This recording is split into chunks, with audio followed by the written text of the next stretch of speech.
debut ng anak ko. Di ka pa ba mag-open ng store mo? Ay, halika na. Mag-open na rin ako ng pwesto ko. Oy, ako ang first customer mo. Dapat may discount yan. Ah, wala akong naririnig.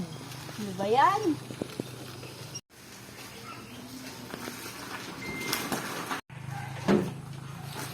Ano bang hinahanap mo sa pwesto ko? Ikaw, tsaka kwintas. Magdedebut kasi yung anak ko. Ay, tignan ko muna sa loob kung meron.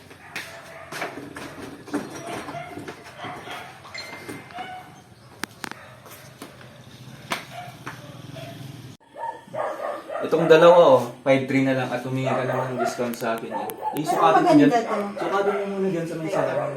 Baka sakaling bumagay sa'yo. Ito muna. Ay, parang maganda to. Ito na lang. Wala bang discount to?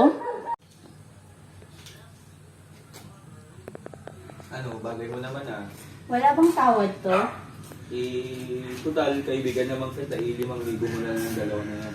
Ay, go na to. Sige po, kunin ko na to.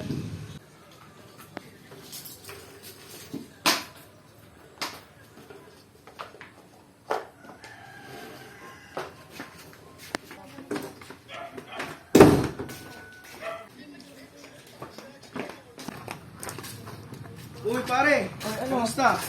Buti nabutan kita dito. Sarado na ba yung pwesto mo? Ay oo, kakasara ko lang ba? Bibili sana ako ng hikaw yung sakto lang sa budget. Pambihira kung kailan kakasara ko lang. Ano, kumusta? Mukhang galante ngayon na. Saan ka galing? Hindi naman pare, kakauwi lang galing probinsya.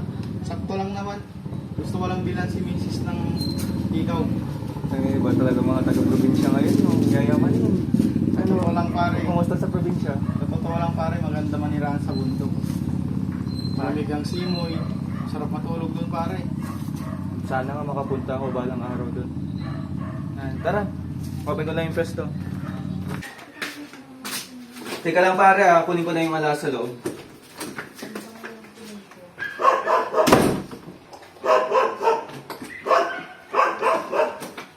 Pare, pili ka na lang. Ito lang natitira eh.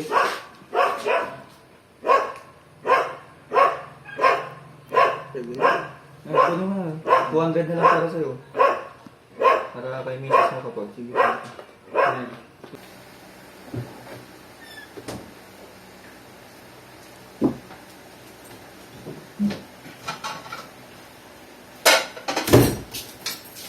Oh, nandiyan ka na pala. Sakto nag-hain na ako. Nakakasalubong si Ambo ng isang araw eh. Oh, kumusta naman sila? Bumili siya ng alas sa pesto. Tapos sabi naman niya, okay naman sila kasama niya doon sa probinsya. Maganda daw doon pamumuhay nila. Sige, maupo ka na. Naisip ko minsan na sumabay kay Ambo Packet sa bundok. Oo, pero hayaan ka ba na makiyusosyo sa business niya? Hindi naman sa ano, gusto ko lang magpahangin, pumunta doon. Diyos ko po, Gerardo, hangin lang pala ang hanap mo. Maghanap ka pa ng sakit ng katawan. Tsaka hindi ka kakita dun, no? Wag na.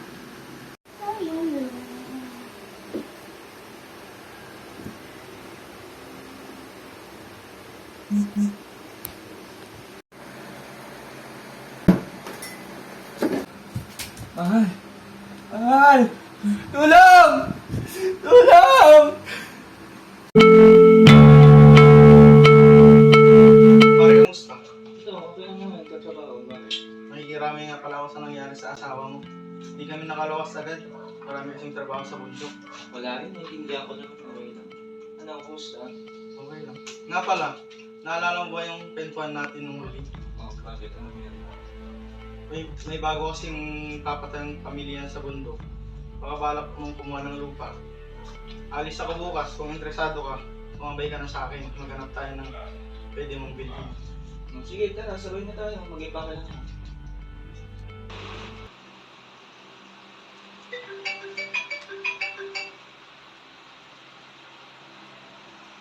Oh, kumusta ka naman? Hello, ate. Ano lang balak mo? Ang balak namin pumunta ni Ambo bukas sa bundok. Titingin lang kami ng lupa. Bakit hindi mo na lang ayusin yung negosyo mo? Decision na ako, ate.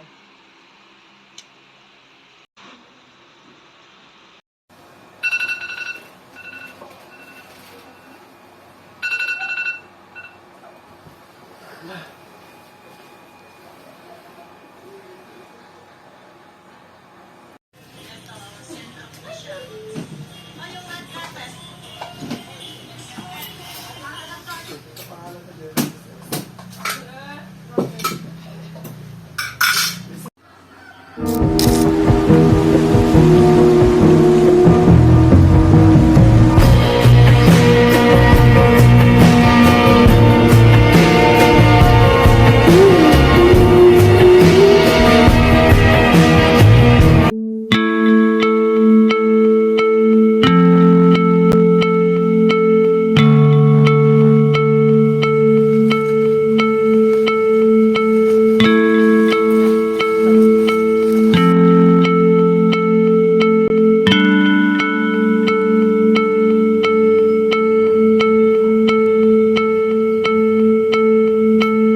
Abo!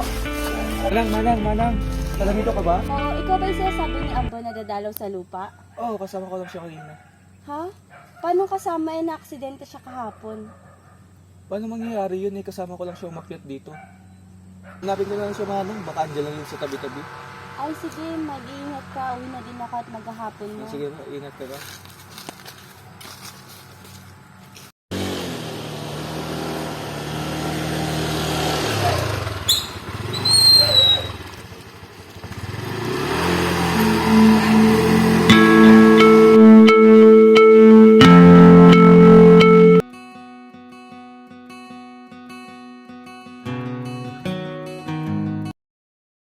Parang bilis ng mga pangyayari, no?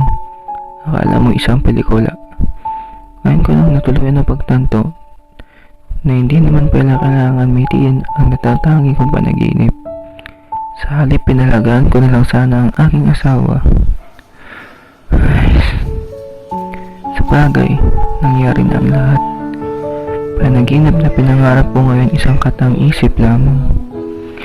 Kailangan ko na siguro magsimula ng panibagong buhay kung saan magiging kontento na ako kung anong buhay ang pagkaloob sa akin.